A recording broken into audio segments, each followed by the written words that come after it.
É, Olá, este é um trabalho da disciplina de estágio supervisionado 2, ministrado pelo professor Joel de Tavares, e esse trabalho vai ser apresentado por nós, que é o grupo 3, por mim, né, Bárbara Caetano, pela Emily Fernandes, Juan Vandemuren e pela Manuela Amorim.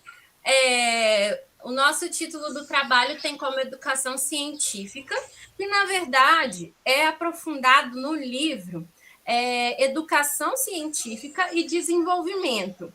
O que pensam os cientistas? Que é um livro da Unesco, né, que foi organizado pelos autores Jorge Werten e Célio da Cunha. Neste, né, a gente vai estar abordando um pouquinho os dois primeiros capítulos, que é voltado para a educação científica, como todos, na verdade, educação científica como direito de todos e educação para a ciência e tecnologia. Mas aí, para a gente estar entrando, né, dentro da nossa conversa, eu vou trazer um pouquinho de um discurso, né, uma contextualização para a gente começar, né, a nossa discussão do trabalho. E aí eu venho com a pergunta, né? Como anda a educação no Brasil? E o ensino de ciências? A gente sabe, né, que é super importante a questão da educação, né, da ciência no Brasil, até por conta do que a ciência beneficia, né, no desenvolvimento econômico de um país. E aí eu trago aqui eu vou trocando. Eu trago aqui um dado, né, que é a questão de um dado da PISA, né, que seria um programa de avaliação internacional de estudantes, né, que ocorreu em 2018. Na verdade, essa pesquisa ela ocorre, se eu não me engano, de 3 em 3 anos, né, e ela é uma pesquisa que é desenvolvida pela Organização para a Cooperação e Desenvolvimento Econômico, né, que é a OCDE. Nessa pesquisa de 2018, eles avaliaram 600 mil estudantes de 15 anos em 79 países. Aí, sobre a questão, né, das habilidades de leitura, a ciência, a matéria de ciências e matemática. E aí, né, se a gente para um pouquinho para ver, na verdade, quando a gente pega um pouquinho mais focando no Brasil, a gente não tem os dados assim muito legais assim, porque a nota, né, dessa pesquisa normalmente ela corre, né, de 0 a 600 pontos. O Brasil na questão da leitura ele ficou em 87º lugar, né, com pontuação de 413 pontos, né? Já na questão da matemática, ele fica em 70º lugar, com um valor de 384 pontos. E dentro da área das ciências, o Brasil fica em 64º, né? 64º lugar, com um valor de 404 pontos. Quando a gente para analisar a questão da média de pontuação, né, a gente vê que pela OCDE, que em 2018, né, a matemática e a ciência ficou com 489 pontos, já a média de leitura é 487. E, assim, como a gente sabe, né, foi uma avaliação entre 79 países, né, que rolou aí com os estudantes, na verdade, de 15 anos, né? Então, assim, e a gente para observar os dados, né, entre os anos de 2006 e 2018, a questão da educação, né, dessas áreas, né, não teve um desenvolvimento muito grande. Então, a gente entra um pouquinho no ponto de partida aí, né? Oh, eu sempre troco. E aí, né, a gente vai trazer um pouquinho da questão das políticas, né, que a gente sabe, né, que na questão histórica nossa, de educação aqui no nosso país, é um problema, né, porque querendo ou não, as políticas voltadas para a educação é algo que foi muito recente, ainda na metade do século passado, assim, acho que as lutas, né, sobre a questão de educação para todos, né, começa apenas nos anos 40 em diante. E, assim, um dos primeiros focos que a gente tem seria da questão, né, da Constituição de 88, né, que na verdade é o marco primeiramente que vem né, para essa educação em benefício de todos e que passa realmente a ter algo declarado, né, como lei, algo declarado que fala que a educação ela é algo que é de responsabilidade pública, né, que é responsabilidade da União, dos estados e do município.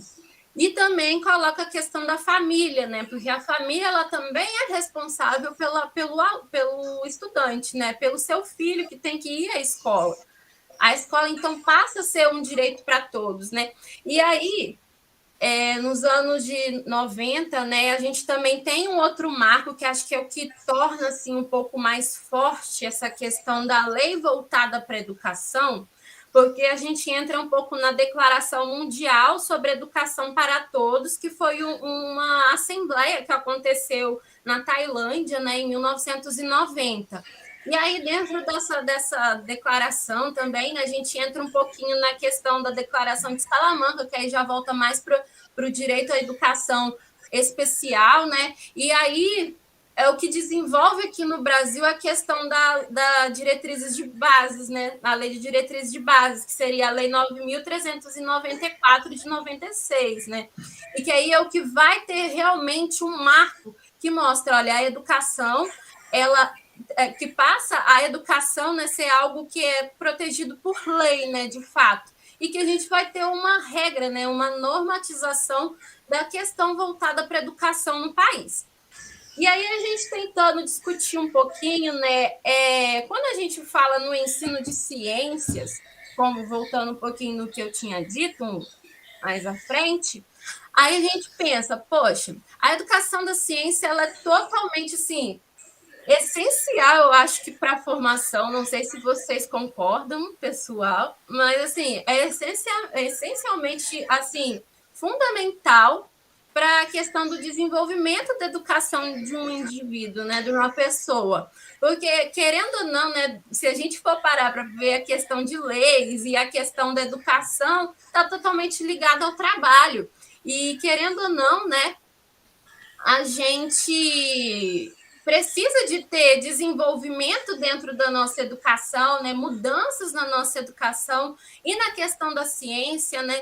Para ter esse desenvolvimento, porque como é que eu vou trazer uma pessoa que vai entrar para um mercado de trabalho, ou que vai, não sei, e vai virar um adulto aqui para frente que não tem concepções básicas de como ocorrem os fenômenos que a gente tem à nossa volta, né? Aí vem questão climática, é questão de cultura de alimentos, é relações ecológicas, é questão social. Querendo ou não, a ciência e a economia, elas andam assim juntas, né?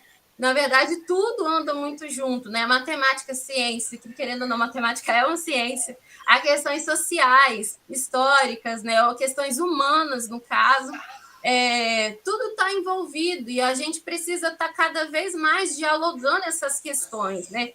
E aí eu trago uma questão legal, assim, porque a gente vê, né, que a gente, né, teve aí o desenvolvimento da Base Nacional Comum Curricular, né, que agora está em voga realmente, né, acontecendo realmente e que trouxe várias mudanças, assim, que às vezes eu converso assim com o pessoal, né, assim, querendo ou não, a Base Nacional Comum Curricular, né, que é a BNCC, ela assim se mostra super lindo assim na parte teórica, né? Mas realmente a questão prática, ela vai estar acontecendo de fato dentro da escola que hoje a gente possui, né?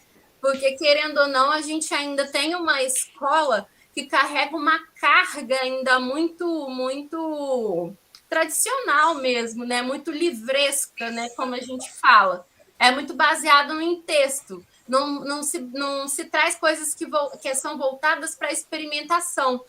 Geografia, a gente precisa de ir para campo. A questão da ciência, a gente precisa ir para campo, a gente precisa ir para um laboratório, às vezes, para desenvolver coisas diferentes na mente da gente, para a gente ter uma percepção diferente. Porque uma coisa é eu ler sobre e saber sobre aquilo, e outra coisa é eu saber como funciona aquilo. Aí é totalmente diferente. E aí também eu trago aqui uma questão que é essa lei 13.415, que fala sobre a questão, na verdade, da reforma do ensino médio, né? E aí aqui no canto a gente tem um post que foi da CEDU também, que fala um pouquinho sobre a questão dessas mudanças. E aí a gente tem que essa nova reforma do ensino médio, ela também interfere um pouquinho na questão da Lei 9.394, né, que é da LDB. Ela muda algumas coisinhas e que são voltadas mais assim para o ensino médio, né? E aí também aqui tem a questão do diário também, né, que saiu, que é uma outra lei também que fala um pouco mais sobre, na verdade, é sobre a questão das diretrizes nacionais da educação voltado para o ensino médio, né? Que seria. São as diretrizes nacionais da portaria 1432, que fala um pouquinho mais sobre essa reforma do ensino médio. E aí, né, dentro de algumas questões, né, aí fala aqui, na verdade, fala um pouquinho sobre essa questão de tornar o ensino um pouco mais, não um pouco, né, tornar o ensino mais transdisciplinar, né, porque aí vai voltar, né, a questão de dialogar a ciência com a questão humana, com a questão parte social, cultural e também a questão de formação do indivíduo, né, a questão da profissionalização também. E aí a gente vem na questão de também tá aqui no cantinho um pouquinho, seria ampliar as habilidades relacionadas ao pensar e fazer científico. E é aí que eu entro. Diante dessa cobrança toda que vem dentro da BNCC, né, e dessa questão das novas diretrizes voltadas para a educação do ensino médio, realmente, de fato, as nossas escolas conseguem entregar essa evolução toda que está pedindo dentro dessas leis? E o que as políticas públicas estão fazendo hoje para que se tenha um desenvolvimento científico dentro das escolas, né? E é aí que a gente, então, vai entrar um pouquinho agora na discussão, né, de fato, do livro, né? E aí eu vou deixar agora para a próxima pessoa apresentar. Sou eu. Tá me ouvindo? Uhum. Ok. Sim. Tá, aí a gente já entrando nesse livro, né? Livro de Educação Científica. O título é Educação Científica como Direito de Todos, o título do capítulo. E já começando a abordar esse capítulo aí, que é meio que é o gatilho de toda a discussão, as recentes atualizações de alerta da Unesco, que elas acabaram citando sobre a baixa formação científica e tecnológica que tem no Brasil e como ela é defasada, como ela pode acabar significando um atraso na globalização e no desenvolvimento do próprio país. E isso faz a gente pensar como que isso pode acabar ocorrendo, como que ela está ligada diretamente, tanto a formação científica quanto tecnológica está ligado diretamente com o desenvolvimento dos países. A gente consegue comparar com outros países mais desenvolvidos ou menos desenvolvidos. Porque, querendo ou não, os países mais desenvolvidos focam muito nesse investimento na questão do desenvolvimento da ciência, né, também, né? Sim. Envolve Sim, muito essa questão da com certeza. educação também. O A livro gente vai até consegue trazer novos dados que mostram isso, que os países mais desenvolvidos ele tem esse enfoque de desenvolvimento da ciência, enquanto no Brasil é uma coisa totalmente defasada, que é uma coisa mínima, né? Não é um lucro para eles. Então, no Brasil, meio que as coisas acabaram ocorrendo muito, digo, depressa, vamos dizer assim, uma coisa muito. Não foi. gradual o processo. Então, em comparação a outros países, teve um processo mais gradual, eles tiveram como ir se adaptando, enquanto a gente meio que foi um boom, assim, as escolas de educação pública, elas acabaram chegando pra gente e, tipo, as ciências não tiveram muito enfoque. O foco mesmo era em outras disciplinas. Na maioria, as disciplinas de humanas que sobressaíam muito mais do que as disciplinas de matemática, as disciplinas de ciências, etc. Uhum. E com o tempo, as disciplinas de ciências e de matemática tiveram uma evolução, né? Mas ainda assim é aquela coisa, a gente está se adaptando ainda a esse processo de desenvolvimento das ciências, das experimentações, de colocar as práticas em escolas mesmo, que a gente não vê tanto ainda até hoje. Sim, a gente ainda tem muito essa carga, né? Porque, querendo ou não, nosso desenvolvimento voltado para a educação seria algo que foi ainda. Não tem nem 40 anos direito. Então, assim, realmente. Então, exatamente. E aí, falando mais sobre o texto, né? Ao longo dele ele vai citando diversas personalidades, né? Como pensavam sobre isso, cada ponto de vista. Uma delas é o Euclides da Cunha, que ele acabou abordando sobre a oferta de escola para libertos, né? Para aquelas pessoas que necessitavam do conhecimento, aquelas pessoas que não tinham conhecimento nenhum, que necessitavam daquilo para não serem dominadas por aquelas pessoas que tinham um capital maior, aquelas pessoas que estavam no poder, vamos dizer assim. Então, ele apoiava muito essa questão, essa aplicação dessas escolas para essas pessoas. Então, o que basicamente todos tinham em comum todas as personalidades, né, elas tinham em comum, era o desempenho de implantar o conhecimento científico na população, no qual é por ele que conseguimos pensar nas resoluções de problemas e nos adaptar ao meio. Então, vale citar que durante o desenvolvimento das escolas básicas, em seu início, as ciências ainda eram muito pouco visíveis, constituindo uma pequena parcela das aulas, enquanto focava-se nas matérias de humanas, é aquilo que eu falei.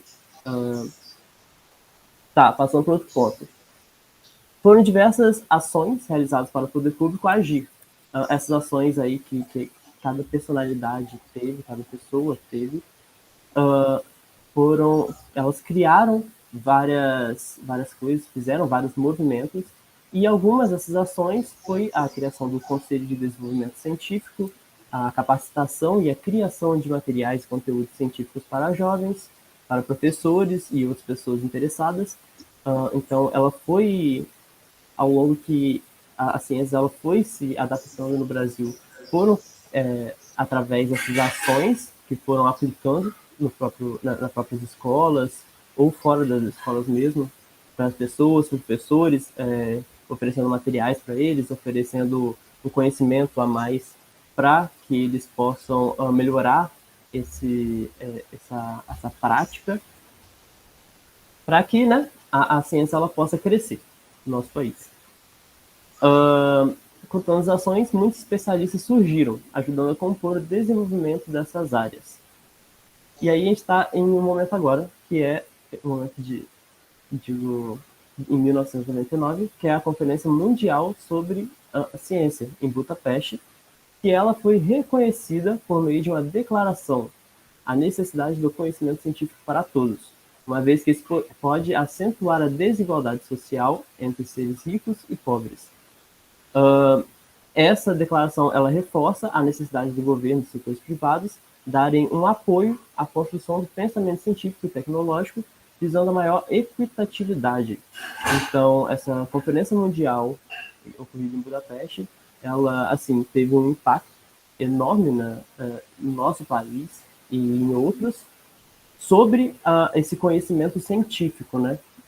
Esse conhecimento científico que é muito importante e que ele pôde crescer muito mais depois dessa conferência, né? E do que ela pregava. Ainda nessa parte do capítulo, ele acaba apresentando diversos autores. Eu peguei uma parte dos autores, enquanto a Emily pegou uma outra parte. E eu não quis abordar sobre todos, porque ia ser uma coisa muito curta sobre cada um. A gente não tem tempo também para falar sobre todo mundo. Então eu peguei alguns que já tinham alguns pensamentos um pouco mais diferenciados de outros e que a gente pudesse trazer para cá melhor. O Antônio de Souza Teixeira Júnior, ele abordou sobre essa questão aí de má formação de professores, assim como outros autores, a maioria dos autores, eles falam muito sobre a má formação de professores, né? Eles citam que os professores eles devem ser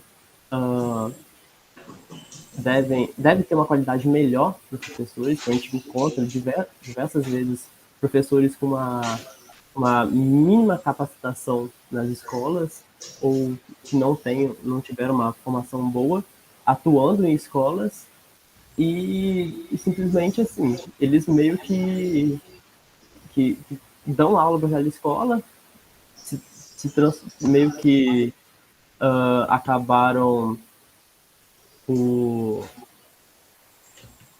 acostumar com aquele lugar, vamos dizer assim, acostumar aquele jeito que eles davam aula. Então, assim, não é uma experiência nova para eles, não está sendo uma coisa de mudança, de aperfeiçoamento, mas sim algo que eles já acostumaram, que eles estão acabando por darem aula de qualquer jeito, entendeu? Então, assim, eles abordam muito essa questão da formação de professores, de melhorar a cada momento, de melhorar a cada aula. Ao longo da nossa vida, a gente tem que melhorar o conhecimento, até porque nada é fixo. Então, ao longo que as coisas vão mudando, a gente deve sim procurar novos estudos, procurar novos conhecimentos. Então, é mais ou menos isso. O Clodoaldo Pavan, ele passa a ideia de que a ciência e tecnologia são a base do desenvolvimento, relacionando países que possuem uma boa educação científica e implementações tecnológicas, juntamente com o rápido avanço. Então, ele fala muito dessa questão de que o desenvolvimento científico e tecnológico ele é a base para tudo. Então, se a gente quer ter um avanço, como a gente tinha falado anteriormente, se a gente quer ter um avanço, a gente precisa, sim, focar nesse desenvolvimento. Ainda mais que hoje em dia a tecnologia tem crescido bastante. Enfim, a tecnologia tem crescido bastante, então, assim, a gente deve focar nesses casos que deve ser desenvolvido muito mais. E, por fim, a Glace Terezinha Zancan, ela traz uma ideia baseada em Paulo Freire, que a gente deve transformar as ciências aprendidas na escola, que é uma ciência muito padronizada, vamos dizer assim, que a gente acaba acostumando com aquele jeito de ensinar aquelas ciências e acaba se passando diariamente, anualmente. Mas a gente deve transformar essas ciências, porque ela não é algo constante, então a gente deve transformar ela em algo criativo, algo transformador. Então, se a gente passa a transformar, a dar essas ciências em escolas ou em outros locais de educação, a gente sempre deve buscar essa questão de passar as ciências, aplicando ela ao nosso cotidiano, aplicando ela ao cotidiano dos alunos, e como elas podem acabar ajudando eles. Então, cada um tem o seu cotidiano, né? Cotidiano escolar, dentro de casa. Então, como a gente pode aplicar essas ciências ao longo da nossa vida, né? Como elas podem transformar tudo. E a gente pode pensar dentro das escolas de uma forma criativa, abordando essas questões. Então, é muito interessante esse pensamento. que é um pensamento que acredito que a gente deve aplicar constantemente em nossas escolas, para não ser algo muito enxuto, muito preso, vamos dizer assim. Que a ciência é muito mais além disso. Eu acho que é isso. Eu acho que essa fala da Terezinha ela é muito pertinente, principalmente se tratando do Brasil, que é um país em desenvolvimento, e a gente vendo, né, tendo esses outros países, os países já desenvolvidos como modelo, a gente vê um foco em ciência e tecnologia, como a Bárbara já falou, como o Juan já falou, tem esse foco na ciência e na tecnologia. Então, trazendo essa ciência criativa, essa ciência transformadora, com essa pegada, né, experimental, igual a Bárbara falou, a gente acaba se criando uma educação científica, uma educação tecnológica mais forte, e isso faz com que o país se desenvolva realmente, né? Mas não só focando na questão do trabalho, é focando realmente na intelectualidade, na formação dessas pessoas enquanto indivíduos, enquanto cidadãos brasileiros. Porque, querendo ou não, acho que é parte da nossa, do nosso desenvolvimento como cidadão, né? É a parte da nossa criticidade, o desenvolvimento da nossa crítica. E a gente só pode se tornar um agente ativo mesmo social se a gente tem essa crítica ativa. Há uma coisa que você falou importante, Manu, é porque, assim, os países asiáticos também estão aqui com a gente. No entanto, a tecnologia, o investimento em educação e ciência está lá em cima, enquanto a gente está aqui. Ó. E aí, até quando a gente vai estar dentro desses países que estão em avanço, né, querendo ali, que é os países emergentes, a palavra mais certa, até quando a gente vai estar ali entre os países emergentes? A gente está ficando para trás. E uma coisa legal também que a gente vê, acho que é no Clodoaldo e também na Glace, da Terezinha, é que a Terezinha ela fala, para poder tentar fazer uma aula mais desenvolvida, algo que fique mais legal para os alunos, é necessário que, sabe, chama a atenção deles, faça eles participarem da aula, né? E enquanto já o Clodoaldo já fala que essa coisa da gente está em constante aprendizagem, né? Exatamente. Porque a gente tem que aplicar essa ciência, na verdade. Não é só passar como se fosse, vamos dizer, algo corriqueiro ali, a gente só ensina e a pessoa aprende, vamos dizer assim. Realmente grave, né? Essa criticidade que a Bárbara está falando, né, o nosso pensamento crítico, ele só vem realmente a partir da integração completa da ciência, a integração completa da ciência à nossa vida, né? Realmente ver os fenômenos que estão ocorrendo à nossa volta a partir dessa visão científica, essa visão tecnológica, mas é o que eu estou falando, a partir dessa questão mais focada no intelectual e não só nessa questão do trabalho em si, não só a ciência como algo profissionalizante, mas sim como formador da identidade das pessoas. Até um pouco sobre essas questões, os autores que vêm a prosseguir, eles enfatizam essas questões sobre como a educação, ela vai para um viés que deve ir para outro totalmente diferente. E nisso, já pode passar o slide, por favor. Então, eu vou começar a falar sobre o Goldenberg, que eu até vi algumas entrevistas com ele que ele traz esse argumento que a educação científica deve ser discutida dentro do contexto da educação, né? Porque a gente vê muitas pessoas que são fora do campo da educação dando uma opinião crítica, ácida, do que eles não compreendem realmente como essa situação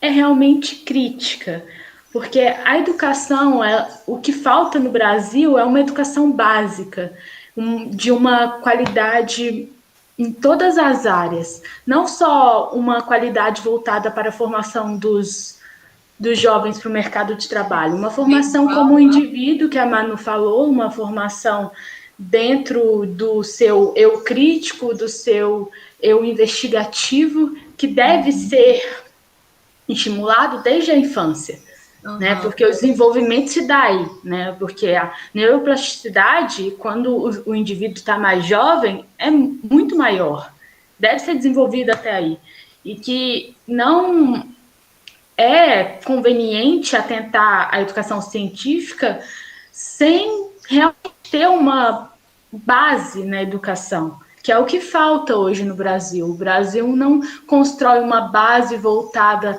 para se ter uma educação fundamentada em saber como o indivíduo desenvolver um raciocínio crítico, político, em várias outras questões sociais também, é muito voltada para o técnico, para o trabalho. Nunca é um indivíduo como formação em si. Acaba que eu acho que vem um pouquinho, acho que na mesma discussão que a gente teve com a disciplina de estágio, né, com o Vitor falando, né, que essa questão, agora a gente que está na pandemia, quantas coisas aí que a gente vê absurdas e as pessoas acreditando, do tipo, não, se você tomar isso vai ser muito bom para você não vai pegar Covid, toma fruta ácida que vai resolver tudo. Sim, vem esses educadores de WhatsApp, né? Esses realmente, se a gente não doutorandos de WhatsApp, que disseminam a informação como se fosse a real. E as pessoas acreditam, querendo ou não, porque... E elas acreditam porque essa educação básica não é forte, né, na ciência. A gente não consegue... As pessoas não têm esse senso investigativo apurado. Elas não conseguem interpretar esses fenômenos naturais como eles próprios realmente acontecem. E se não tem essa interpretação real do que realmente está acontecendo, não tem como essas pessoas acabam, né, não tendo pensamento crítico e sendo totalmente alienadas a tudo que acontece, tudo que é falado. Eu acho que essa é uma característica do nosso tempo, né? Do século XXI, das pessoas quererem uma informação já dada a elas e elas não quererem buscar por conta própria. Torna que aquilo seja muito líquido, a informação vai e vem, e se for mais fácil para mim, melhor. Né? Porque, querendo ou não, com o desenvolvimento humano, nós queremos facilidade. E facilidade de informação também está adentrada nisso. Queria falar alguma coisa, Juan? Isso daí ainda dentro das escolas é muito difícil de distinguir para os alunos, ou eles não são ensinados a isso.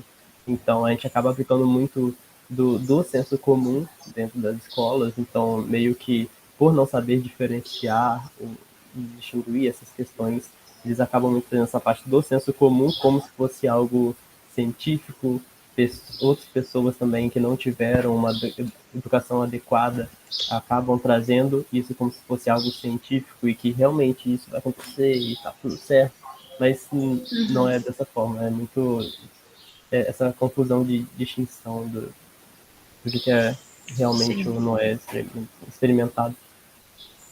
E aí o Goldenberg traz também a questão de que, por essa falta de educação base, acaba formando poucos professores e acaba que empurra também os alunos a serem aprovados, né? Porque tem aquela questão do MEC também, que ele precisa ter tantos números de aprovados para mandar verba. É algo bem preocupante, porque a experiência do estágio, eu pude ver isso, que a maioria dos alunos não sabem o conteúdo ou não estão na linha de conhecimento que eles deveriam estar, eles estão muito para trás do que eles deveriam aprender. É sempre aquela coisa repetitiva, e com a pandemia também veio esse atraso na aprendizagem gigantesco, porque como você vai ter o aluno que ele não está acostumado sendo o pioneiro do seu conhecimento, né, sendo o protagonista ali da sua aprendizagem, como você vai explicar para ele que ele tem que sentar numa mesa e estudar todo dia, sendo que ele vai estar em um ambiente totalmente atípico para o estudo, que eles acham que assimilam só a escola como um estudo, assimilam o estudo como algo trabalhoso, como algo não prazeroso, né? Escolas, muitas vezes as escolas públicas ensinam que o estudo não é algo prazeroso, que vai ser discutido até em outros autores que eu vou trazer agora. Não agora, mas mais para frente. Vou trazer o Luiz Carlos de Menezes, que ele traz o problema sobre a educação científica como global e excludente, né? Com a vida da globalização e também do nosso sistema capitalista, nós excluímos muitas pessoas, muitas classes do sistema educacional, né? Dizemos que mesmo o Brasil dizendo que a educação é para todos, mas é uma educação que realmente ensina, uma educação que realmente tem uma base fundamental de ensino para essas pessoas, é preocupante. A diferença das escolas particulares e escola pública. Eu não sei vocês, mas você sentando para conversar com uma pessoa de escola particular, uma dimensão totalmente diferente. Fora que essas pessoas que formam a escola particular muitas vezes estão em outras áreas que é um de bem elevado até. É muito aquela coisa elitizada.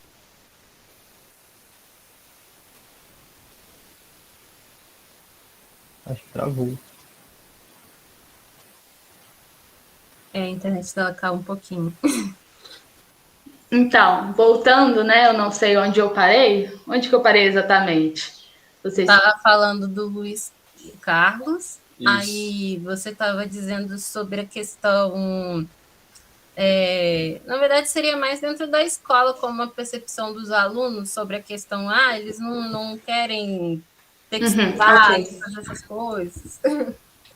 Então, aí isso me lembra um pouco da fala do professor Victor, do estágio, né, que fez essa proposta para a gente, que a educação deve responder aos projetos e o problema de cada época. E ele diz que, como educadores, né, nós temos esse papel de corresponder à nossa didática, à nossa forma de transpassar um conhecimento correspondente ao público e à época que nós estamos. Então, não adianta a gente querer ter uma educação tradicional, sendo que essa educação tradicional não vai chamar a atenção desse público, não vai corresponder ao público que nós necessitamos ali chamar a atenção, ainda mais quando se trata de jovens e crianças que estão em volta de tantos entretenimentos, né, que nós somos uma sociedade viciada em entretenimento, nós necessitamos desse entretenimento constante. Então, como que você vai estar ali na sua sala de aula ensinando conteúdo que as crianças interpretam como maçante, como algo trabalhoso? Como você vai ensinar isso de uma forma prazerosa para elas? É preocupante. Um pouquinho dialogando com isso, assim, acho que um pouquinho da coisa que você tinha falado antes, querendo ou não, nós, seres humanos, somos tendenciados ao sedentarismo, né? Então, sim, porque o nosso cérebro engana a gente a todo momento. Exato. A poupar energia, né? Ficamos nos enganando a todo momento a poupar energia. Então, como que fazer isso? Mas ele volta nessa questão mais crítica, né? Sobre que uma sociedade... exclusão como algo natural dos valores dos seres humanos.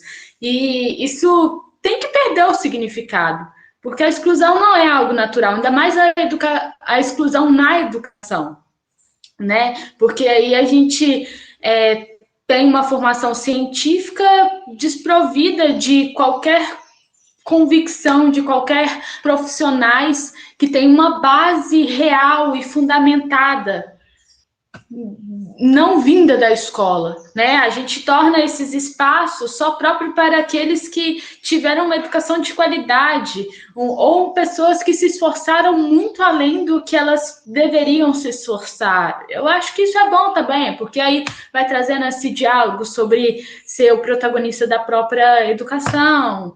E ele busca também defender a educação científica como um direito a todos, e não como uma prerrogativa de poucos, né? Bem isso, sobre a prerrogativa de poucos. Só aqueles poucos que se esforçam além de tudo, que merecem ter uma educação. E acho que não uma educação científica, né? Está dentro dos espaços científicos. E acho que isso é uma coisa triste, porque estar dentro de um espaço da ciência deveria ser de alcance para que hoje nós temos os jovens que não compreendem que nós somos habitantes da biosfera, não compreende a criticidade política, não só dentro das ciências, né?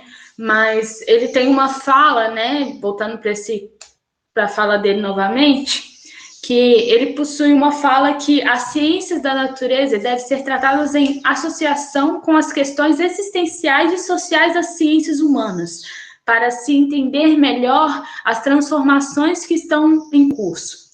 Que para esse novo público da educação científica é um paradigma, que nós não temos a educação científica num campo holístico, porque você tem as ciências da natureza, que tem a educação da física, da matemática, que sempre é vista como algo totalmente maçante. Quando é tirada disso, desperta poucos alunos, mas nem é todos que despertam, mas é só alguns. Igual um exemplo que eu tenho como um professor de física. Ele foi o primeiro professor de física, que eu estudei em escola pública, foi o primeiro professor de física que trouxe a proposta de tirar a gente de sala de aula, levar a gente para a sala de apresentação e ensinar sobre astronomia para nós. E em contraponto, vários alunos não gostaram disso. Porque entra dentro daquilo que a Bárbara falou sobre a gente ser sedentário, né? Querendo ou não, qualquer coisa que foge da realidade vai ali mexer em alguma coisa no nosso cérebro. Então, a maioria dos alunos reclamavam dele, porque ele trazia essa proposta diferente. Então, é preocupante também a posição dos alunos, porque eles já não têm uma base no fundamental, entra no ensino médio e fica essa decadência, essa inércia de procurar conhecimento, essa inércia de procurar ter novas habilidades de investigativa. Aí vem um professor, um educador que tenta mostrar algo diferente e eles entram em confronto com isso, porque eles estão tão desacostumados a isso que quando vem, eles entram em conflito. É preocupante demais. E aí Tem um exemplo que eu passei esse tempo agora, que foi ao longo do meu estágio, né? Que o meu estágio, ele basicamente foi construído ali durante um período de feira de ciências. Então, assim, eu tive a oportunidade de ficar no laboratório ajudando diversos alunos a construir experimentos, etc. Era sempre 3 ou 4 experimentos iguais, que eles, para, sei lá, diversas salas, assim. Eles que tinham a obrigação de trazer os experimentos, de trazer a ideia, mas era sempre aqueles mesmos experimentos. Era um vulcão, uma batata que acendia a luz, e etc. Era, tipo assim, você podia contar nos dedos a diversidade de experimentos que tinha. Mas era muito estranho, porque era uma coisa diferente do ambiente da onde eles estavam. E antes eles era só aula e etc. E aí teve uma oportunidade de eles saírem da sala deles, de eles irem para outro lugar para fazerem uma coisa diferente, né? Fazerem ciência e mostrar isso para o pessoal. E muitos, assim, alguns gostavam, achavam interessante, mas em maioria eles não tinham muita vontade de fazer. Estavam fazendo mais por ponto. Então, assim, eles pela pegavam obrigação, né? Exatamente. Uns nem faziam. Uns não ligavam para os pontos, só queria ficar lá conversando, mexendo no celular, etc. Mas Pois quem é. fazia. Então era, sei lá, o desinteresse nessa questão era muito estranho, era para ser algo mais divertido, entendeu? É porque não tem a base desde o fundamental, né? Essas pessoas não desenvolveram aquela questão do aparato investigativo científico que normalmente é designado para a ciência. É porque, assim, normalmente, assim, uma coisa que eu acho que eu vou parando um pouquinho para pensar no que vocês estão discutindo um pouco, querendo ou não, a gente, quando é mais novo, a gente não tem essa maturidade de entender o que é bom e o que não é, sabe? O que eu preciso estudar e o que eu posso, assim, não estudar, sabe? A gente não tem essa maturidade, esse desenvolvimento. E aí, dialogando também um pouquinho nessa questão, seria também, talvez... Aí acho que vai vir um pouco no que a Manu vai falar mais para frente, né? É na questão da formação do professor, de que forma... eu estou tentando explorar coisas novas, beleza. Mas de que forma eu estou aplicando? Será que realmente atende todo mundo? Eu estou pensando que talvez a minha forma de avaliar ou de passar uma disciplina está sendo para todo mundo de uma mesma forma? Ou o que eu preciso estar melhorando para que eu torne meu aluno um pouco mais independente, proativo, né? Eu acho que vai muito pouquinho também, às vezes, a gente botar para refletir um pouco sobre isso, porque sim, querendo ou não, a gente tem uma carga, né, de uma educação que não tenta usufruir ao máximo dos nossos saberes dentro da sala de aula, porque sim, é desta forma, e aí quando a gente chega com uma coisa diferente, a gente fica meio assim, não, calma aí, como assim? O que eu tenho que fazer? Né? E o aluno naquela situação, é o que eu falo, assim, ele não tem maturidade, né? Então, a importância de... Eu, às vezes, acho um pouco que a nossa questão da nossa forma de educar, né, essa tentativa de tornar as disciplinas algo muito, sabe, regrado dentro de alguma coisa, eu acho que a educação em si ela já devia estar sendo desenvolvida há muito tempo, desde a nossa base, algo que fosse muito amplo, sabe? Um conhecimento que fosse muito mais amplo, que eu fosse interdisciplinar, né? Ligar disciplinas. Interdisciplinaridade, né? Que eu fosse para discutir coisas muito mais amplas, para que eu tornasse um adolescente, talvez, sei lá, dos seus 13, 14, 15 anos, uma pessoa muito mais criativa, uma pessoa talvez muito mais crítica, que consiga refletir muito mais coisa, né? Eu acho que a problemática maior ela vem principalmente além dessas questões do ensino, de como se ensina a ciência, de como essas pessoas realmente se apropriam desse conhecimento, é de que o país ele tem essa necessidade de ter uma inovação tecnológica. Nós somos cercados por tecnologia a todo momento, em tudo que a gente faz, nas coisas que a gente consome, tudo. Isso vai se relacionar um pouco com o que eu vou falar mais para frente. Mas nós não temos o ensino de ciências necessariamente, nós não temos a percepção de como essas coisas realmente funcionam. Então nós estamos cercados por isso, mas não entendemos como essas coisas acontecem, como que a comida chega à nossa mesa, quais são as tecnologias que levam a essa comida a ser preparada, ou o nosso computador, ou como um celular funciona, por exemplo. E essas pessoas realmente se tornam totalmente alienadas, e quando chegam à escola, o professor ainda tem essa dificuldade de realmente passar esse conteúdo para a pessoa. Querendo ou não, na nossa formação como professor, a gente tem esse problema de pensar científico, ou essa evolução na educação. Querendo ou não, a nossa base como formação, eu acho ainda um pouco crítica. Também acho. Então, assim, como é que eu, né, e voltando na questão da BNCC, eu estou sendo formada, basicamente, a gente está sendo formado basicamente a partir de uma educação totalmente tradicionalista. Sim, com certeza. Então, e como é que eu vou trabalhar essa interdisciplinariedade, transdisciplinariedade que a BNCC me cobra, se eu não estou aprendendo dessa forma? Eu vou tentar, né, fazer o máximo, querendo ou não, eu dentro da experiência de PIBID, acaba tendo uma amplitude muito maior de como aplicar algumas coisas, né, alguns conteúdos com os alunos, né? Às vezes a gente vê que a gente erra em algumas coisas, outras a gente evolui, mas aí eu acho que também vem essa questão das políticas de incentivo, né? O quão é importante também dentro da nossa formação como professor também. Mas aí depois a Manu vai falar um pouco mais para frente. E no estágio também, essa questão ficou muito evidente, principalmente porque hoje em dia tem essa cobrança, né, do novo ensino médio, e aí que já acaba, vai estar em voga ano que vem. E acaba influenciando em como a gente, hoje, a gente passa essa educação, né? A gente ensina para o ensino fundamental.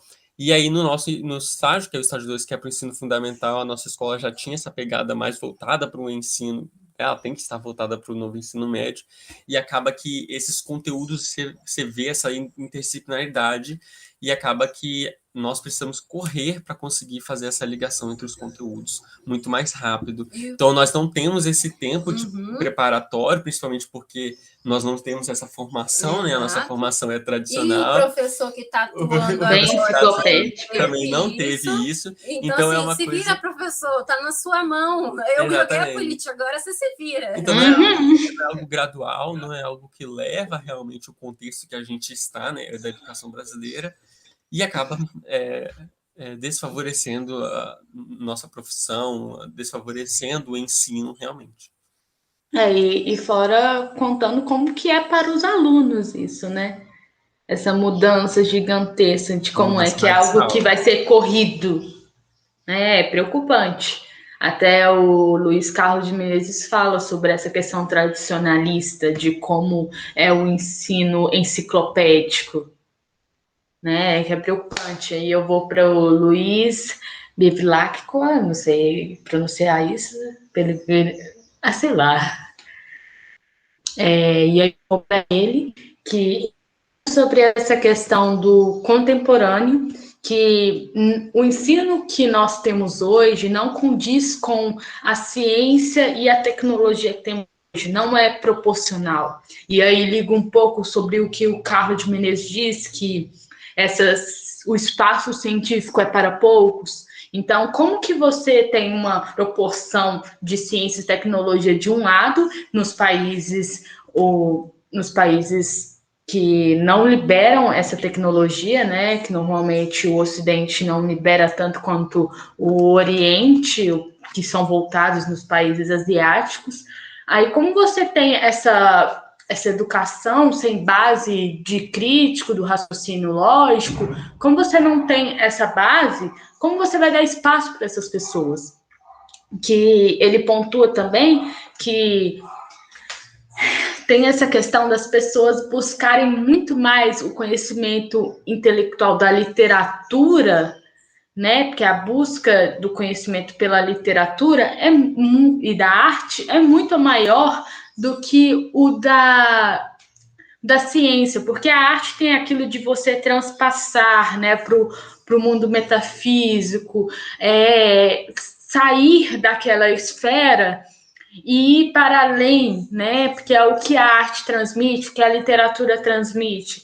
Mas a ciência pode ser isso também, porque a ciência, na verdade, é pautada na aprendizagem de algo prático, que não é uma aventura, e não é uma especulação, né? Sendo que o ensino da ciência também pode ser uma aventura. Eu vi até um vídeo que esse pesquisador, ele está incluído nessa pesquisa, que é do ensino médio, dos professores, que é uma proposta que foram de 2 anos, de 15 em 15 dias, que os professores mudaram os seus métodos para ensinar ciências dentro do fundamental, que eles levavam a criança para um lugar para criar, sabe? É muito tirado dessa questão metodológica, que o professor realmente vai estar lá no ambiente, os alunos vão estar lá em contato com o ambiente, aí eles vão lá com a lupa, olham tudo direitinho, falam o que eles estavam vendo, aí o professor pergunta o que eles estão vendo,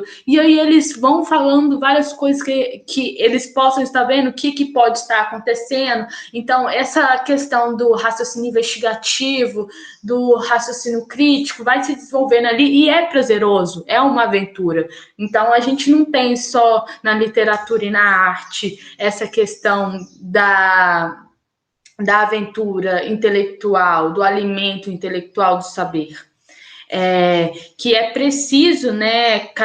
Ele também é voltado muito para essa questão do pensamento de Paulo Freire, que é preciso mostrar aos jovens que há essa alegria do prazer, que tem como se apaixonar pelas fórmulas matemáticas, de como a física funciona, a química, como é a química em tudo, né? Como é maravilhoso saber disso e descobrir como as coisas funcionam, como cada organismo funciona, mas não que necessariamente eles precisam ter uma aprofundação nisso, mas que saber como que tudo se dá em volta disso, e é maravilhoso. né? Até mesmo saber sobre a física, a astronomia, como tudo isso funciona, física teórica, ou como na resolução da matemática, em como isso pode ser uma poesia, né? E aí ele traz as suas questões de que há uma dívida entre a ciência, a tecnologia e o ensino que temos hoje no Brasil. É uma dívida gigantesca, porque não tem alicerce nenhum, né? Porque o Brasil não vê a educação como um investimento. Tanto que entra naquela questão do MEC mesmo. Se você não tiver tal aprovado, você corta as verbas. Não vê como investimento, só vê ali porque tem que fazer, porque tá nos direitos, a educação para todos. Aí entra no que a Bárbara falou. E aí ele traz essa questão que você, com o tempo, né, dessa não estimular o pensamento crítico e a descoberta, que não só voltada para o trabalho do consumismo, você cria uma manada imbecilizada, o termo que ele usa.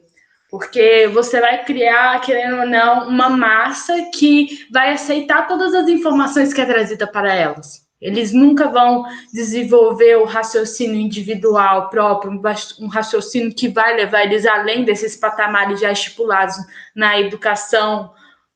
Não vou dizer educação básica, porque eu acho que a educação que nós temos não é uma educação básica fundamental que todos deveriam ter.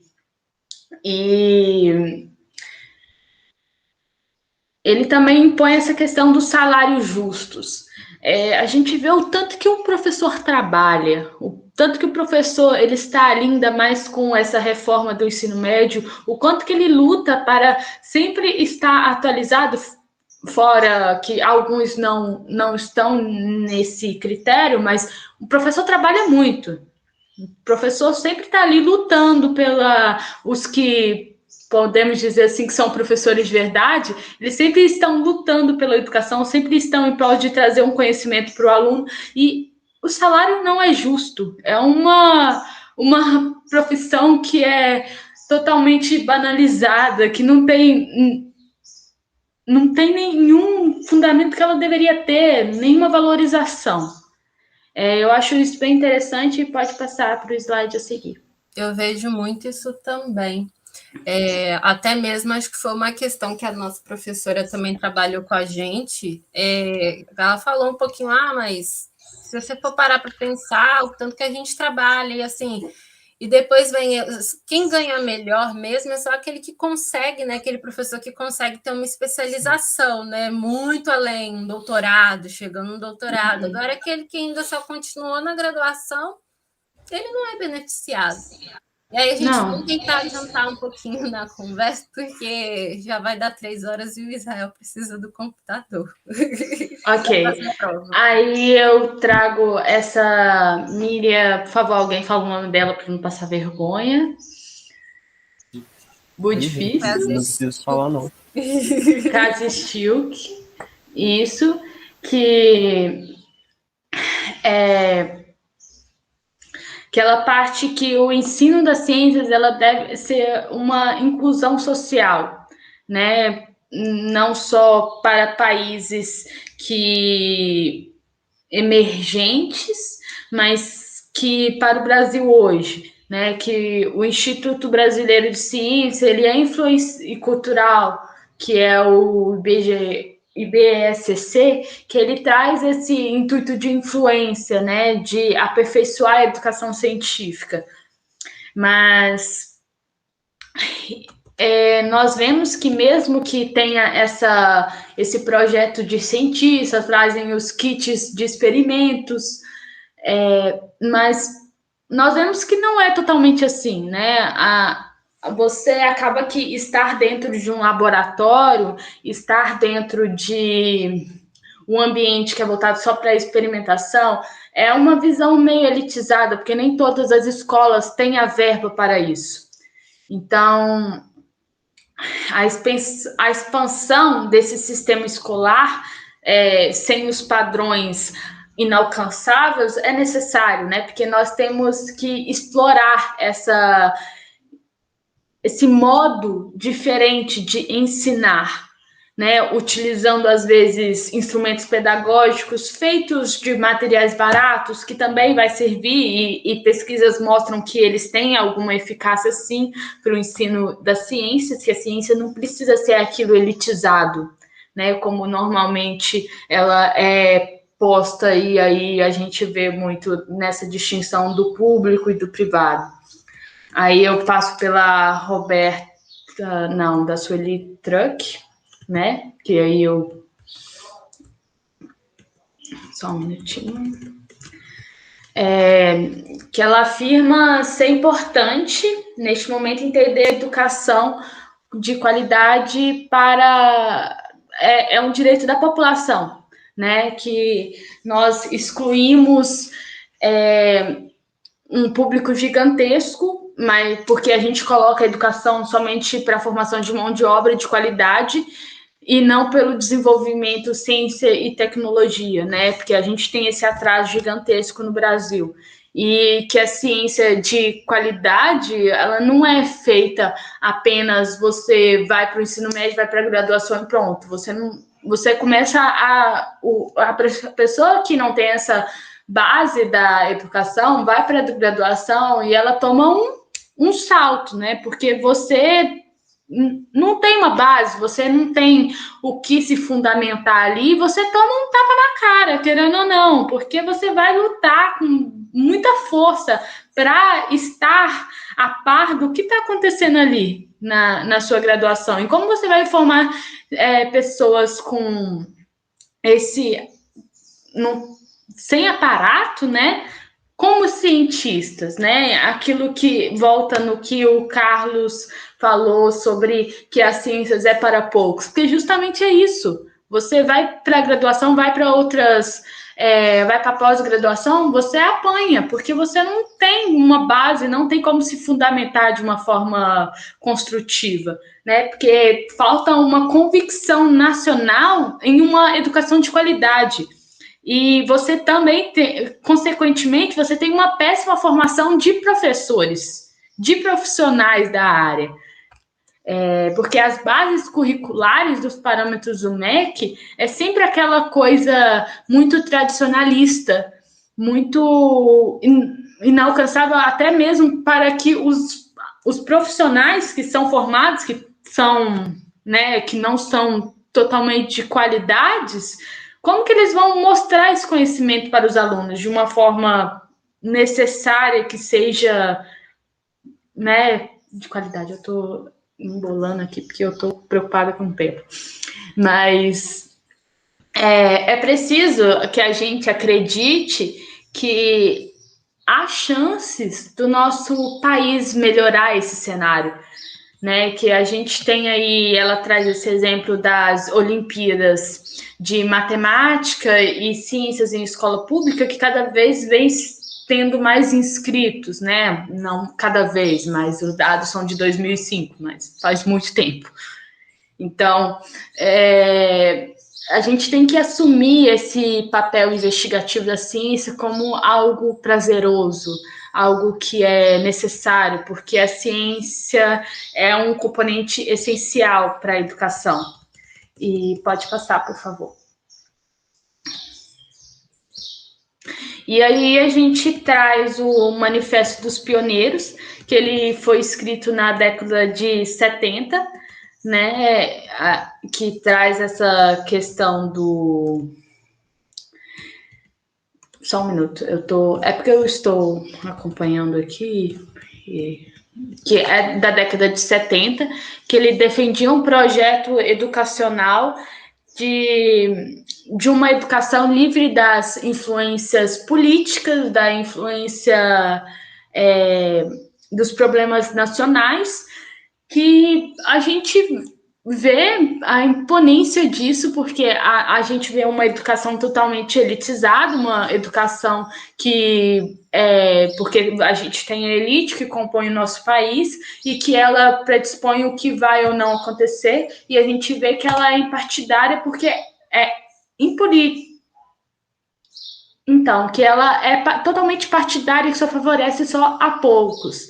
E o Manifesto dos Pioneiros de 1932 diz totalmente o contrário. Então, a gente só vê um regresso na educação, né? Que é algo que foi posto a acontecer nesse tempo e que hoje a gente não vê nada disso. E ele diz que toda impotência manifesta do sistema escolar atual e a insuficiência de soluções dadas às questões de caráter educativo não provém senão do desastre irreparável que resulta para a educação pública, de influências de intervenções estranhas que conseguirão sujeitá-las a seus ideais secundários e interesses subalternos. Então, a gente vê um atraso gigantesco para a educação e que é preocupante que nós, como educadores, nós precisamos estar a par disso e nos preocuparmos e sempre estarmos de frente para mudar esse cenário atual. E agora eu passo a frase para a Manuela, que irá discutir sobre a educação para a ciência e a tecnologia. Bom, a gente vem falando aí sobre a tecnologia e a necessidade dela, a necessidade não, e como ela está, né, em nossa volta. E a tecnologia ela se relaciona muito sobre a economia de um país, né, sobre uma métrica que a gente usa para dizer o desenvolvimento de um país. Então, um país desenvolvido, né, um país de primeiro mundo, é um país que tem aí um foco muito tecnológico, é um país que tem empresas, que tem indústrias focadas nessa parte de ciência e tecnologia. E isso acontece porque depois da Renascença, né, e da Revolução Científica, e depois vem a Revolução Industrial, esses países colonizadores, como a Europa, por exemplo, eles acabam focando muito na ciência e na tecnologia. Então, a ciência e a tecnologia ela acaba sendo uma base para a construção desses países. E se a ciência e a tecnologia é uma base de construção para esses países, quer dizer que eles acabam tendo um desenvolvimento muito mais rápido, um desenvolvimento exacerbante, que influencia em suas riquezas, né? Obviamente que tem a questão da colonização, o roubo de riquezas, mas o seu investimento em ciência e tecnologia acaba tendo aí um impacto também, né? A questão maior aí que a gente está vendo muito, né, agora é a caída desses países desenvolvidos e a possibilidade de ascensão do Brasil, por exemplo, que é um país subdesenvolvido, né, que, como você falou, que é eminente, que está aí procurando se desenvolver emergente a partir da ciência, da educação e da tecnologia. E o porquê que esses países desenvolvidos estão caindo? A caída desses países desenvolvidos, ela se relaciona principalmente à baixa taxa de natalidade. Depois da Segunda Guerra Mundial, esses países como a Europa e os Estados Unidos acabam sofrendo uma questão, né, de baixa taxa de natalidade. E se o país tem uma baixa taxa de natalidade, quer dizer que a sua maior parte da população ela é velha. E as pessoas idosas elas não têm tanta força quanto as pessoas jovens em questão de pesquisa, em questão de força de trabalho e tudo. E se o país não tem esses jovens para trabalhar e para fazer essas pesquisas e para ter esse desenvolvimento, ela não consegue muito focar mais nessa tecnologia, nessa ciência. Então, a ciência e tecnologia acaba dando uma caída e eles acabam precisando de importar esses jovens, que eu vou falar um pouco mais para frente. Então, essa questão, né, dessa importação de jovens, a gente vê muito de países europeus da América.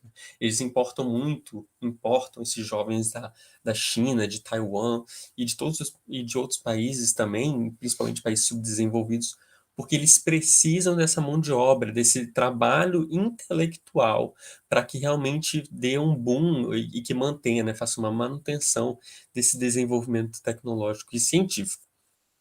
E, para além disso, o Brasil, a gente tem nós temos a nossa riqueza, né, que seria aí as nossas belezas naturais, toda a questão biológica mesmo, de diversidade natural, nós temos muito, então essa seria a nossa riqueza.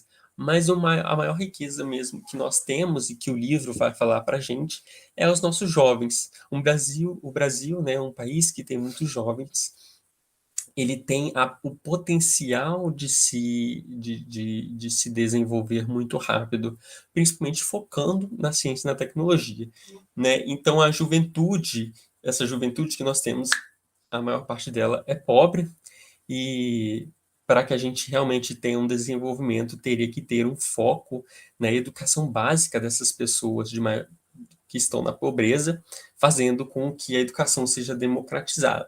Então, a educação ela tem que ser da maior qualidade possível que se tenha para essas pessoas pobres, que é a maioria das pessoas, né? Então, tem que ser uma educação democratizada, não pode ter esse desnível, né? De pessoas pobres acabam tendo um acesso à educação que é um pouco aí de baixa qualidade, porque elas estão sujeitas a isso devido à sua condição.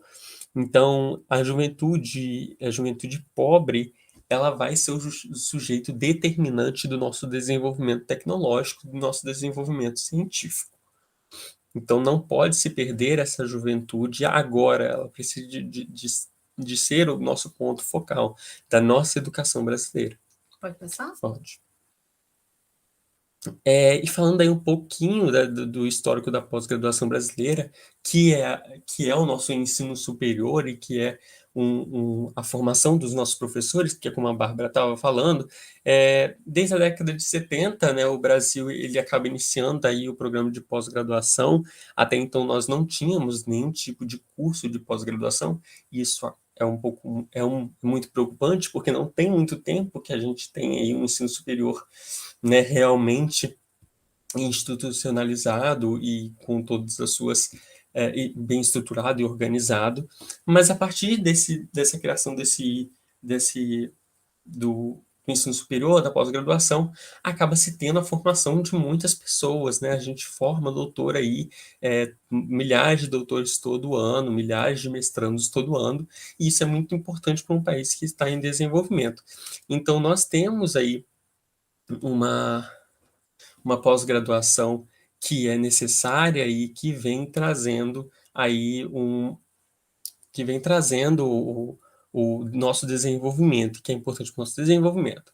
A questão maior da nossa pós-graduação e que ela deve ser repensada, como eu coloquei ali no tópico, é que a nossa pós-graduação, a maior parte das pessoas que estão se formando, elas se formam no que a gente chama de áreas soft, que é o que o livro vai trazer. Essas áreas soft seriam as áreas das humanas, né, que seriam aí a pós-graduação em artes, em ciências sociais, também nas ciências humanas. E isso é preocupante, porque os únicos países que possuem a sua maior parte da sua pós-graduação, a maior parte dos seus formandos doutores nessas áreas soft, são os países desenvolvidos. Então, nós somos um país que está em desenvolvimento, mas que não foca em ciência e tecnologia.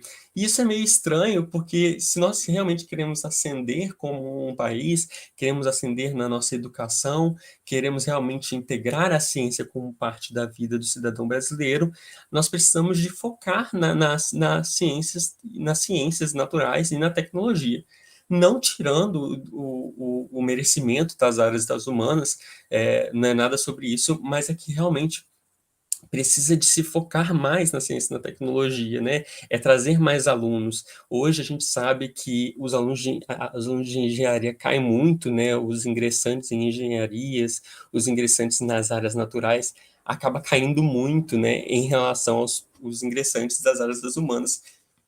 E isso acaba sendo muito preocupante para nós. Como eu estava dizendo, né, precisa de se ter essa visão mais científica, essa visão tecnológica, não profissionalizante necessariamente, mas desse pensamento intelectual, desse pensamento que nos forma enquanto pensadores críticos, né, enquanto cidadãos críticos. E uma outra questão que o livro vai levantar que ele vai levantar, que é a alta proficiência, né? A alta profissionalização, que seria o doutorado, por exemplo, e os poucos empregos.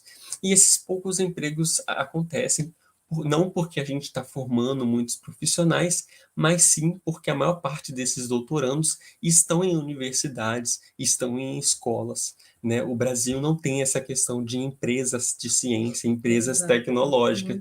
E se a gente não tem essas empresas que realmente contratam essas pessoas, acaba que essas pessoas ficam sem emprego. E aí nós temos, né, pessoas altamente qualificadas, né, totalmente qualificadas com ensino superior, doutorando, que não têm emprego. E seriam empregos muito importantes, áreas muito importantes para o desenvolvimento do nosso país. E aí vem o papel das empresas, né? A empresa ela é muito importante para um país, porque ela dá de volta para a sociedade, né? Nós não estamos aqui falando de empresas, de grandes indústrias que tomam do meio ambiente, nós estamos falando realmente de empresas que dão de volta para a sociedade, né? Que cultiva esse estudo, essa intelectualidade proveniente da academia e que realmente dá de volta para a sociedade, né? Em pesquisas realmente relevantes para nós. Na verdade, são aquelas questões de parcerias, né? Isso, exatamente. Seria a universidade parceria com a empresa, exatamente. E aí isso faria com que essas pessoas realmente teriam um trabalho, né? Menos aí de 3% dos brasileiros doutorando estão em empresas, são contratados, né? A maioria está na universidade. E se a gente está só nesse meio acadêmico, acaba que o desenvolvimento tecnológico, que seria o desenvolvimento prático mesmo, né? Acaba que se esvaindo, né? Não tem muito foco. E isso é uma questão também, porque o nosso país ele acaba tendo essa cultura de importar tecnologia, que é algo que é muito preocupante, porque nós podemos produzir essa tecnologia aqui no Brasil. Então, se a gente tem essa cultura de importar tecnologia, consequentemente, não vamos investir em pessoas totalmente preparadas que formamos aqui no Brasil. E isso se torna muito preocupante, porque o capital mesmo não tem essa ideia inovadora, né? As nossas empresas não têm uma ideia inovadora. Se você vai importar todas as tecnologias que você precisa, você não vai focar em inovação, você não vai focar em uma criação de novas tecnologias. E isso é totalmente preocupante, porque nós temos a capacidade, nós podemos produzir essas tecnologias aqui no Brasil. E isso vai se relacionar no impacto que a necessidade de novas tecnologias tem na transformação do Brasil. O Brasil tem sim essa possibilidade de fazer novas tecnologias e a gente vê muito isso quando o Brasil não consegue importar uma tecnologia. Então, nós importamos, por exemplo, na área da agricultura, uma tecnologia do exterior, que seria uma tecnologia que não é para o nosso tipo de cultura, né, o nosso tipo de solo, que é o nosso tipo de clima. Nós importamos essas tecnologias não funcionam, e o Brasil acaba tendo essa necessidade de produzir essas novas tecnologias. E consegue produzir essas novas tecnologias com extrema tranquilidade, com extrema facilidade, fazendo aí com que o Brasil seja um dos maiores produtores, por exemplo, de soja, de cana, né, e também de carne bovina, entre outros. Então, nós podemos, sim, produzir essas tecnologias no Brasil, só falta investimento, só falta a abertura de empresas que têm foco inovador e tecnológico e com a ciência, né, realmente integrada à nossa vida. Pode passar. Aqui nós temos aí o Brasil, né, a importância, o Brasil como celeiro do mundo. O Brasil tem esse objetivo de virar o celeiro do mundo, né, a partir aí da produção de grãos, a partir de outras culturas, né, e que acaba sendo um pouco contraditório, porque é isso que eu estou falando. Nós queremos virar esse celeiro do mundo, queremos ser um dos melhores países, por exemplo, focado em agricultura, que é o que o Brasil realmente tem a potência, mas não focamos em tecnologia. E se nós não focamos nessa tecnologia, acaba tendo a evasão de cérebros que ocorre por aquela importação, né, de pessoas qualificadas que eu estava falando. Uhum. Existem países que precisam e esses países vão importar essas pessoas qualificadas. E nós vamos sofrer muito porque nós vamos evadir, essas pessoas vão evadir aqui do Brasil, fazendo com que nós, que deveríamos estar aí em ascensão, continuamos mais do que no mesmo. Né? Então, a evasão de cérebros e toda essa questão de importação de pessoas, do não uso da tecnologia, ela pode ser combatida a partir da inserção da ciência na vida dos brasileiros. Como a gente estava falando, muitas pessoas estão rodeadas de tecnologia, nós somos pessoas rodeadas de tecnologia, mas nós não temos o conhecimento necessário para saber como essas tecnologias realmente funcionam. E para saber como essas tecnologias funcionam, vem aí com a ciência realmente na educação básica, né? Uma educação básica de qualidade, uma educação básica que tem foco à ciência, que tem foco à observação e experimentação, né, dos fenômenos naturais, que vai criar essa base realmente para essa base, esse caminho para que o nosso país consiga realmente se desenvolver. E isso vai se relacionar também, principalmente, com a reforma do ensino superior. O ensino superior, hoje em dia, ele é um ensino superior que foca mais em matérias tecnológicas do que realmente em conceito científico, e isso é uma preocupação, porque se nós estamos focando em matérias tecnológicas, é porque nós queremos produzir pessoas para o mercado de trabalho, né? Não é formando pessoas realmente intelectuais, pensadores, que realmente conseguem produzir algo muito complexo, mas sim pessoas que estão aí preparadas para a indústria. Qualquer indústria vai contratar essas pessoas e não vamos ter um foco realmente em construir essa identidade do pesquisador, essa identidade científica. Não só isso, mas o nosso programa, né, de pós-graduação, ele acaba sendo um pouco ruim, porque no Brasil nós temos muitas faculdades privadas, muitas universidades privadas, e essas universidades privadas, elas se espalham rapidamente e não possuem nenhum tipo de educação de qualidade. São faculdades que conseguem aí algum tipo de investimento, mas não necessariamente trazem esse investimento de volta para a sociedade como forma de produção, né, inovadora. É simplesmente uma educação...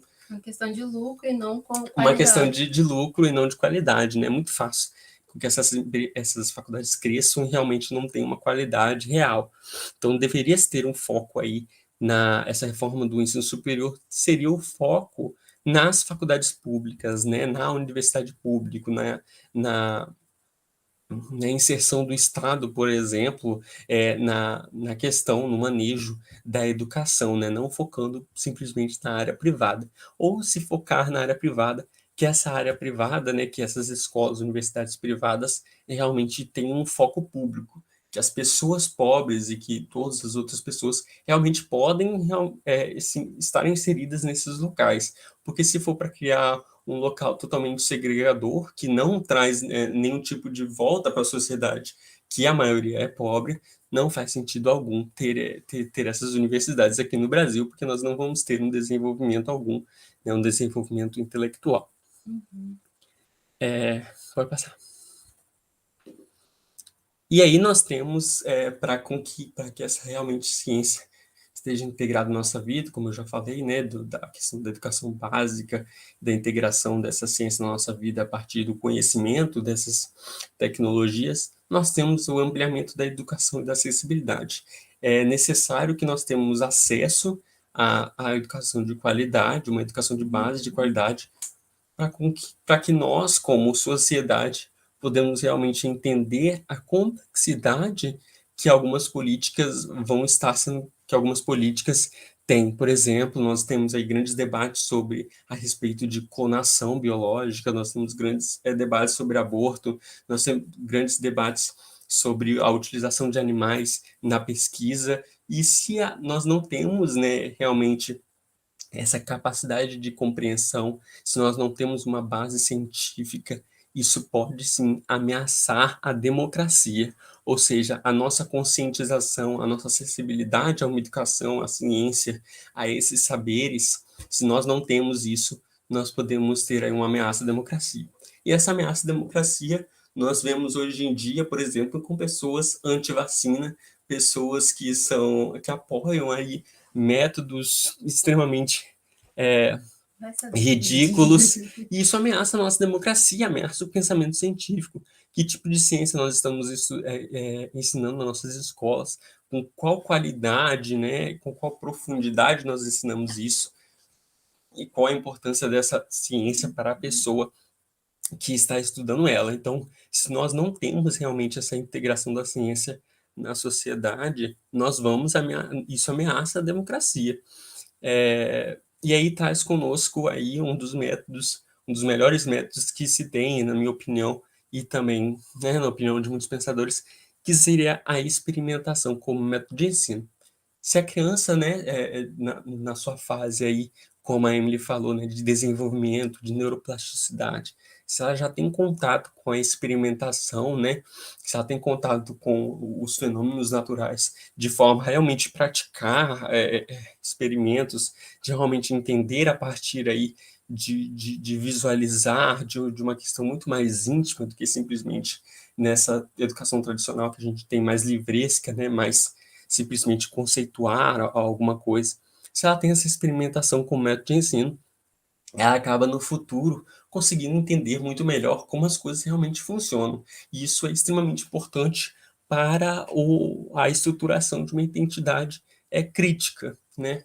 E isso nos leva à problemática da educação padronizada. Muitas pessoas já nascem, né? Isso é algo inegável, muitas pessoas já nascem com uma certa facilidade a algumas matérias, a alguns conteúdos, a algumas áreas, e se essas pessoas têm facilidade, o nosso ensino, por exemplo, que é super padronizado, ele acaba não deixando essa pessoa crescer para aquilo que ela realmente pode, né, naquela capacidade que ela pode realmente se desenvolver. Porque nós vamos acabar tendo uma educação que padroniza todo mundo, tenta fazer todo mundo ficar no mesmo nível, e isso é tão, tão ruim para as pessoas que podem alcançar, né, um nível muito maior rapidamente, quanto para as pessoas que estão ali um pouco mais abaixo, que têm uma dificuldade de aprendizado, porque essa pessoa vai ter que acompanhar o padrão, essa outra pessoa vai ter que abaixar o seu nível para chegar até ali, e nós não vamos ter aí uma aprendizagem realmente útil para essas pessoas, né? Não tanto a pessoa que aprende mais rápido, tanto a pessoa que aprende mais devagar. Então, seria importante nós trazermos aí a questão de que existem pessoas que possuem aprendizado mais rápido, e essas pessoas precisam um pouco de mais atenção e a criação de espaços para com que essas pessoas realmente possam se desenvolver, né, no mais alto de sua potencialidade. E é isso. Que essas potencialidades sejam valorizadas. Que essas potencialidades sejam valorizadas e não simplesmente deixadas para trás, né? É importante que as pessoas, nós sabemos que existem pessoas muito jovens, adolescentes, que conseguem entrar nas universidades, e isso deveria ser algo muito valorizado, né? Deveria ter um acompanhamento muito criterioso para com que essas pessoas não desistam, para que essas pessoas realmente consigam alcançar tudo aquilo que elas podem alcançar, né? E é isso. Aqui as referências, e no mais eu acho que é isso mesmo. E obrigada pela atenção.